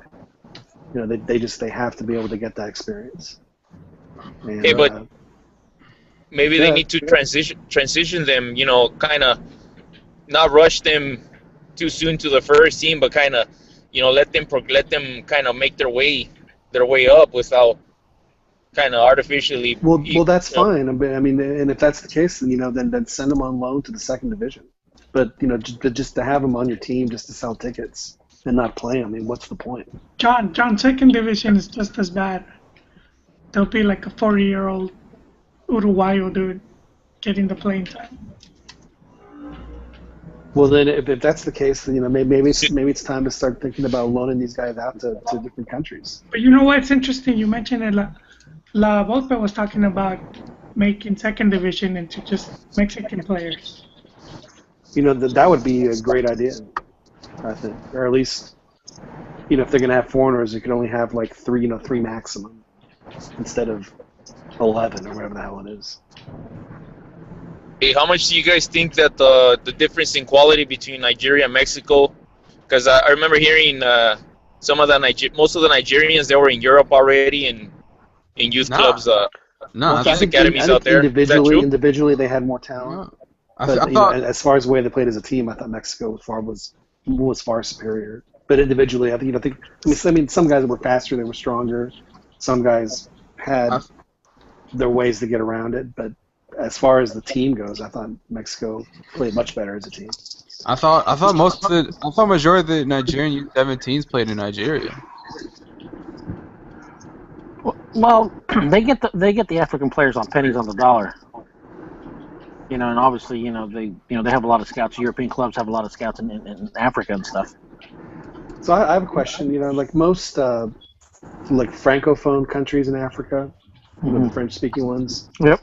A lot of those guys go to France. Mm-hmm. Maybe that makes the Senegal and all those. Exactly, Senegal. Where do the Nigerian guys go? I mean, do they just go all over? England. Do they mainly go to England? England. But I think even still, I think with the U17 team, I think all those young kids, they get groomed under the same one team. I think these U17 kids travel with that. They do an entire process together. Well, one of the problems with the African players that once they go to Europe, it's basically they take it. It seems like they take the club more serious than their national teams. Because obviously that's how they're making their way of life. Yeah. And there's to me, I don't know. I think you'll have obviously your standout players from this group in years to come. And obviously they're going to apply their trades in England or in France and stuff like that. And they're going to be good. They're going to be always they have good athletes. They do, but I don't think. At the senior national level, the African teams don't really scare me because I think Mexico can always beat them tactically and technically. Hey, but have they really? What's that? Has Mexico fared well against the African teams in the World Cups? Because I remember, against South Africa, Mexico should have a better, they have a better pedigree than South Africa, but Angola. They struggle against. They've only played 4 African teams in the World Cup, and they've only beaten one, and it was Cameroon at the last one. They've tied twice, and they've lost to Tunisia. Yeah. 78 was kind of like that was pretty bad in 78. They were expecting, they were thought that they would make it to the next round easily, and I think they either tied or beat Germany in the lead up to it in the spring, or I forget what it was. Yeah. And things didn't work out. Hey, we got 8 viewers going on in the chat. People on there, Rodman, Ninju, Don David, asking questions and such. 8 viewers is more than what Colin Cowherd gets. Hold on. 9 viewers now. Is it the YouTube? Or, on the YouTube chat. John said he had the MLS rating numbers, and so far you said our ratings are beating. That's right, we're beating it. But going back to a previous topic, Ninja brought up the idea of, or somebody brought up the idea in the chat of Omar Bravo being called up. That's absolutely not. Absolutely not. I'm all for it. I'm all for it. I don't mind. Oh yeah. No, he had his time. He's already had his time. There's really who would we take out in favor of Omar Bravo, and what would he even contribute at this point? Good hands. What about Uribe? What's Uribe doing on there? Uribe scores goals and has scored goals consistently for the national team since he's been on. Yeah. Okay. Period. End of story. And there's no argument. I'm sorry, but there isn't. And he scored key goals. Yeah, huge goals. I'm down to Omar Bravo 2K16. Omar Bravo Fund it. Missed a penalty kick that could have cost Mexico a qualification. Fund it. That's true at the World Cup. Yeah, Uribe he's been nails in the 3 years he's been playing the national team. I'm reading some of the on the chat. I guess somebody did hear my comment. Is like, hey, who said that 1 girl 2 cups? I'm surprised nobody picked it up. Nobody picked it up. I said it kind of like. I forget. Some of you guys were talking about the copa and the cup, and I'm like, yeah, 2 cups. That's the Easter eggs, dude. It should be 2 cabras, 1 copa. Yeah. straight to Pornhub. No, there's definitely no room for Omar Bravo. Let's be honest. I think there is. Come on. No, I don't. Omar Bravo can be on the team. He would never see the field. Omar Bravo can be on the team when Mexico is already qualified for the next round, and they just maybe warm bodies to go to El Salvador. That's when Omar Bravo. Put him in against Honduras. Let's see. I don't mind. Man, I will never forget. Was it 2001 where Mexico went down to Honduras and just got shellacked? And I remember they had Luis Hernandez playing with espaldas al arco, and every time he'd do it, man, the Honduran guy would come up and just knee him in the back, man. They just destroyed Mexico that night. Man, that was the worst. Jorge Campos. I think Rafa Marquez was on that team too. Man, that was like the worst. I remember thinking, man, this is like watching Mexico in 1978. I mean, it was that bad. It was just. Did you say 01, John? Yeah, 01. That's when. Is that with Ojitos Mesa? Yeah. It was Ojitos' last game. Was Hermosillo on that team? I can't remember. I can't remember who was on. All I remember is that they just were terrible. I mean, and what's funny was that was probably Honduras' best team of these ever. Oh, easily that was their best team. And plus the coach was Rimi Maradiaga. So. And it made the fact that they lost to Trinidad or whoever it was just totally baffling because exactly they would have got Mexico out of the tournament. You know what happened? We would have gone to the World Cup. Yeah. You know what happened before that game? One of the Trinidad players died in a car crash. Like less than a week before that match. So they played it in his honor. Yeah, I'm guessing they did. I think that was the first time we beat United States in Washington. In the U.S. I mean, yeah, Honduras. It was nuts. I mean, they had it right there, and then that game was crazy because you just saw crazy passing, crazy running. They played really well. I remember that game, and the U.S. fans were totally. Well, it was D.C. and it was 80% Honduran. Yeah, RFK. Yeah, I remember. They learned their lesson. You know, it's funny. About all the Hondurans that play in MLS. I mean, it's actually kind of smart because I'm guessing that they get a pretty good crowds. Honduras, I know that like Houston has 3 or 4 Hondurans that play at the Dynamo. Yeah. And Houston is a huge Honduran city, and a couple of games that I've worked, there are quite a few Hondurans, and we always show the Hondurans in the crowd whenever one of them does something. Yeah. Does something well. Where do you live? Wait, what? Where do you live? I live in New Orleans. New Orleans? Yeah. So. I thought it was Nolens. Nolens, you hear me? Nolens. For you. I gotta switch up everything when I talk to you. I was supposed to go to New Orleans I'm doing the high school football championships, but they didn't renew the contract, so I'm not going. It sucks. Look, John. I think with Charlie Strong.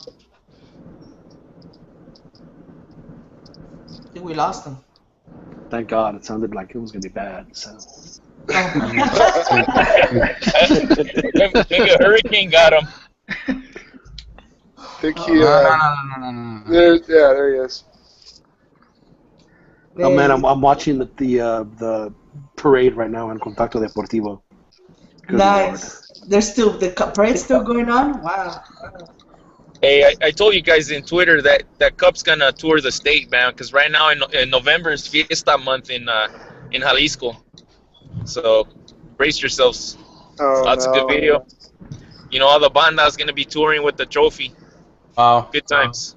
Yeah, there's gonna be T-shirts made. There's gonna be confetti. It's. I love how Russell the press was about Chivas doing a parade. Like that was the story, not the fact that there was a good game on. There's been a progression to what Chivas has been doing on the field, and it culminates as of right now with a trophy. Let's focus on the fact that they're celebrating, that people are happy that they won a trophy. I don't understand the gripes. Well, I mean, like I said earlier, that maybe we should talk more about the game because that game was really, really good. It was a really good game. I had a lot of fun watching that game. Hey, Hey, want to change subjects? Just touch up on the Hall of Fame. Hey, one quick comment on the Champions League though. Chicharito's goal that he scored. I saw a tweet that said that Chicharito beats the offside trap. That offside trap was like on the other side of the field, and it was just some guy lingering around there, and Chicharito didn't even know he was back there. He just happened to be onside at that moment and scored the goal, which was pretty nice. But You just, know what, just some Beto? Chicharito hating. He also became the top scorer for from CONCACAF, 12 goals. At the Champions League level, yeah. He Yeah, overtook Dwight York. Oh, Mm-hmm. now that's Dwight only since the York, tournament. Holy man. That was another one of those players that you would just like, grab on every time he has a ball at his feet. Did he end up playing either holding midfield or even like defense? Wasn't he like one of like an último hombre at one point for Trinidad? Who? Dwight York. Oh yeah. Dude, he's a legend, man. I know, he was terrific. Man, legend. But he was like Lothar. Lothar started as an attacking midfielder, just like worked his way back to formation until the very end, where he could barely run, but he was still, just good enough to play defense. You keep those kind of players on the field. They we're doing it with Rafa Marquez right now. I mean, yeah, absolutely. Even the 2006 World Cup. I mean, wasn't Javier Aguirre like that? Didn't he start off like toward the front, and then he ended up at the end of his career playing either defense or at least the defensive midfielder? Same thing with Massa. Massa used to be an attacker. Massa ended up being a defender. Yeah, Zavala. That's right, Zavala. Zavala was the same way. He was a forward, and then he ended up becoming a defensive midfielder. But I'm saying like he actually, but what I mean is that Aguirre like started off his career with America playing like an attacking midfielder, and then by the end of his career he was still such a great player, but ended up having, because he was so slow, or they were better off as a defender, or I didn't follow America back then, so I have no idea. It was actually La Volpe who put him as a defensive midfielder. Yeah. Was it?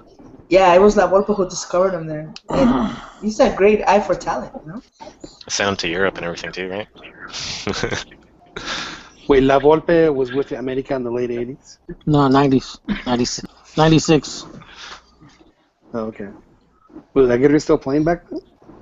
No, because Aguirre was already Mejia Baron's coach in '94. Well, assistant. Yeah, that's right. So he and Tuca were his assistants, right? At the '94 World Cup, yeah. And I remember the story about those guys is that like they all came up with a list of 23, and like they could only agree like on 12 of the dudes. Yeah. Like they only had consensus on 12 guys.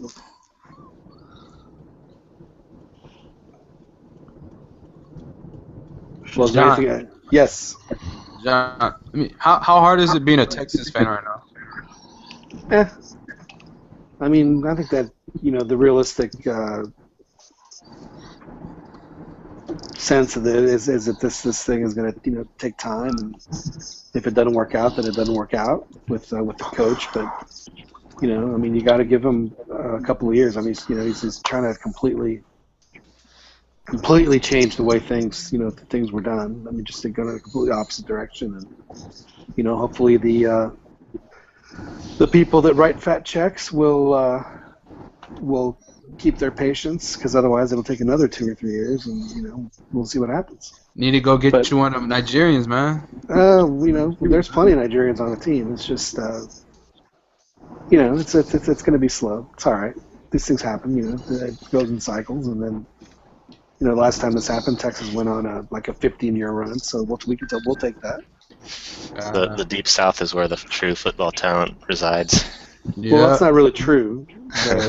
There's Florida and Georgia and California. I mean, not Georgia. Florida, California, Texas, and Ohio are where 95% of the players come from.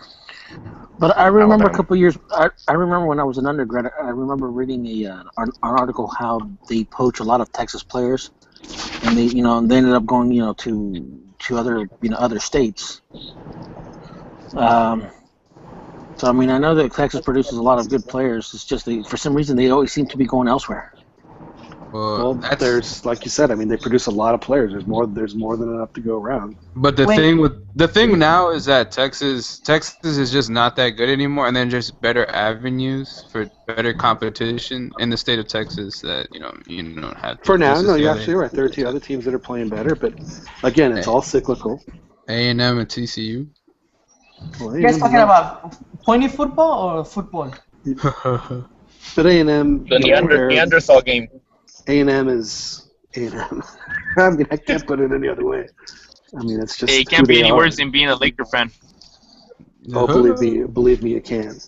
But being a Laker fan is like being. Well, see, that's right, because you guys are in a basketball town, because with UCLA and the Lakers. I mean, so you're a Laker town, you're a UCLA town, and you're a Chivas town. Aren't those the 3 teams of LA? The 3 LA teams? USC. Dude, it's a Clippers town right now, man. I don't know what happened. That is embarrassing. Mitch Kupchak happened. That's what it is, man. That is. Well, it's because they kept Kobe. They should have gotten rid of Kobe. Kobe should have been a New York Knick long ago. Chill. I mean, that's where good players go to die. You know, he ended up killing the Lakers. Oh man, disrespectful. It's not just. I mean, Kobe was a great player, but I mean, he's not a great player anymore. So why keep building the team around a guy that doesn't deserve it? Is a front office, dude. They're doing terrible signings. They're like the Chivas of basketball, man. They keep changing coaches every year. It's funny you mentioned that because I just watched the documentary on Kareem that the HBO had this week, that they debuted this week. Yeah. And his Laker team and how brilliant they were with bringing these, they had just a great mix of old guys and young guys and really talented young guys, and they would do whatever it took to get those talented young. They got Magic and they got James Worthy. And, that's because Jerry West was running the team back then. Absolutely, man. No, you're absolutely with that, and Jerry, not Jeannie. I think Kobe is best played as a player who doesn't have to do a lot. On the Lakers, he has to do a lot because the Lakers don't have nobody. Well, that's what I mean. If he goes to the Knicks, he'll at least have Melo. So he could just have to be a spot-up shooter. Well, he just needs to go. He should have left LA a long time ago. That's all I'm saying. He needs to make his teammates great, like MJ. No one can be the MJ. But we're looking at Kobe right now as like looking at MJ as a Washington General, whatever the hell they're called. Oh yeah, he needs to retire. Yeah, I mean, the Wizard. The Wizard. It's just not the same. Yeah, the Wizard. Yeah, it's just the Bullets, the Washington Bullets. Yeah. Weren't the Generals the guys to play the Globetrotters? The Harlem Globetrotters. But the thing is, if you're Kobe, you're not about to turn down like $30 million. Oh, I'm not going to blame you. Absolutely not. But what I'm saying is the Lakers should have never offered it. It's like going to the MLS after I mean, that's exactly what it is. I mean, imagine it's like right now offering like Frank Lampard, bring him to Monterey, and build your entire team around him. It would just be a ridiculous move. Look. Kobe is the NBA's Pirlo. You brought up Lampard in the MLS. Did you guys hear about Gerrard complaining about playing conditions? No. I heard he's retiring though. I don't care about the MLS. What did he say? He said he didn't know he'd have to deal with elevation, humidity, cold, heat, all these extreme temperatures. Well, yeah, I mean, he played in a country that was, that was the size of East Texas. All right, guys, we're up on 2 hours. All right, gentlemen. Hey, I got one more subject for you guys before we hang up. Unless what? You guys hear about Kareem Benzema? Yeah, pushing weight. What'd he do? Pushing weight. There's a blackmailing scandal, I guess, the French national team. Oh, gee. Karim tried to blackmail Balbuena with some sex tape or something. Oh. I keep hearing that Benzema's like pushing drugs or something ridiculous like that, man. Something crazy. Chicharito should have started in front of him. Man, I wish Cheto would have stayed, man, because then he would have been playing now. He'd be a Galáctico. Instead of Keylor Navas. Oh yeah. Well, it's been good. Yo, is Colima on the chat? If not, then. Keylor Navas, 2006. Oh yeah, Keylor Navas is kicking some serious ass. Yeah, can't hate on it. Yeah. Well, some people will, but We'll see. We'll see when Costa Rica plays Mexico. All right, guys. Well, they might even make it out of their group. I don't. Yeah, same. That's a nasty group. Group B is disgusting. All right, guys. I'll see you. Take it easy. Okay. Thanks Later, everybody for buddy. coming on. have a good night. I'm Good night, everybody. stop the broadcast. We'll see you guys next time. All right.